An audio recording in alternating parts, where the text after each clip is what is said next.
Today we will start a new lesson, lesson number 5, lines and angle. Before starting lines and angles chapter, we want to introduce some terms in front of you.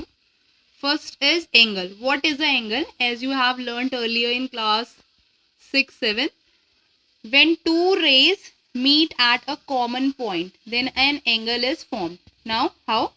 आप देख सकते हैं दो raise, जैसे हमारे भी दो हाथ होते हैं, अगर हम दोनों हाथों को मिलाएं एक दूसरे के साथ एक नॉर्मली, तो वो क्या है, हमारे दोनों आर्म्स है, हमारे दोनों आर्म्स अगर मिल जाएंगे तो एक एंगल फॉर्म करेंगे.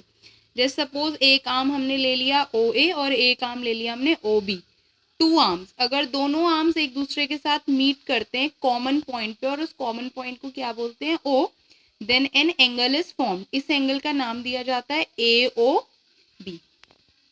इसमें जब हम एंगल पढ़ लेते हैं, इस एंगल को नाम हम एंगल O भी दे सकते हैं, AOB भी दे सकते हैं और BOA भी दे सकते हैं. अब हमारे पास आता है इंटीरियर और एक्सटीरियर. इंटीरियर मतलब एंगल के अंदर का पॉइंट, एक्सटीरियर मतलब एंगल के बाहर का पॉइंट. इंटीरियर होता है एंगल के अंदर का पॉइंट, जैसे कि P पॉइंट. एक्सटीरियर होता है बाहर का पॉइंट, जैसे कि R point.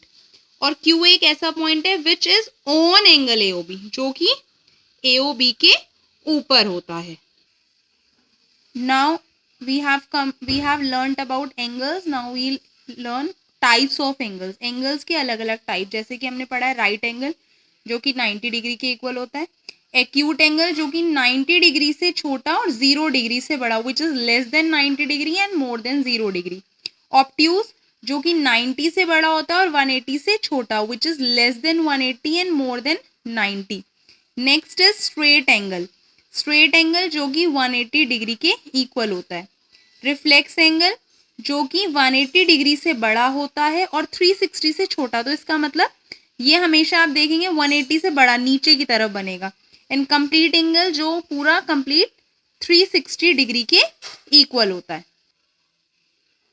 Now next is adjacent angle. Adjacent angles वो एंगल्स होते हैं जिनमें दो एंगल्स का एक कॉमन वर्टेक्स होता है. जैसे आप देखेंगे तो यहाँ दो एंगल बन रहे हैं, एक बन रहा है AOB और एक बन रहा है BOC. आप देखेंगे एंगल O दोनों के लिए क्या है, कॉमन. तो it means they are adjacent angle. Adjacent angles are angles which have common vertex. AOB and BOC ये दोनों एडजेसेंट एंगल्स हैं. लीनियर पेयर वो एंगल्स होते हैं, दो ऐसे, पेयर का मतलब दो एंगल्स, ऐसे दो एंगल्स जो मिल करके 180 डिग्री फॉर्म करते हैं, उसे क्या बोला जाता है, linear pair. Now next is angles on a straight line.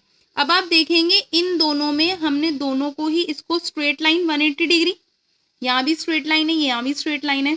यहाँ अगर मैं आपको बोलती हूँ angles on a straight line, तो यहाँ पर तीन एंगल फॉर्म हो रहे हैं. जैसे यहाँ हो रहा था AOC एंड BOC, तो मैंने AOC को एंगल 1 और BOC को एंगल 2 भी नाम दे दिया था. ऐसे यहाँ पर AOC, COD एंड BOD ये भी इक्वल्स टू 180 डिग्री, क्योंकि स्ट्रेट लाइन बना रहा है.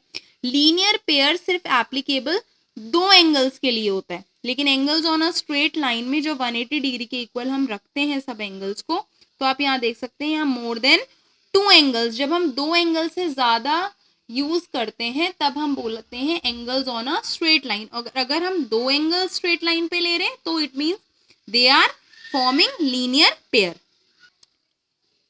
Now next is vertically opposite angle. Vertically opposite angles क्या होते हैं, जो क्रॉस में एंगल्स होते हैं, जो एक दूसरे के इक्वल होते हैं, जो क्रॉस बनता है. जैसे 1 बन रहा है 3 के इक्वल, 2 बन रहा है 4 के इक्वल. ये हमने 2 और 4 1 3 एंगल्स को नाम दे रखे हैं, ये बोलते हैं वर्टिकली अपोजिट एंगल. और ये दोनों आपस में एक दूसरे के इक्वल. अगर मैं बोलती हूँ ये 60 डिग्री है तो ये भी 60 डिग्री.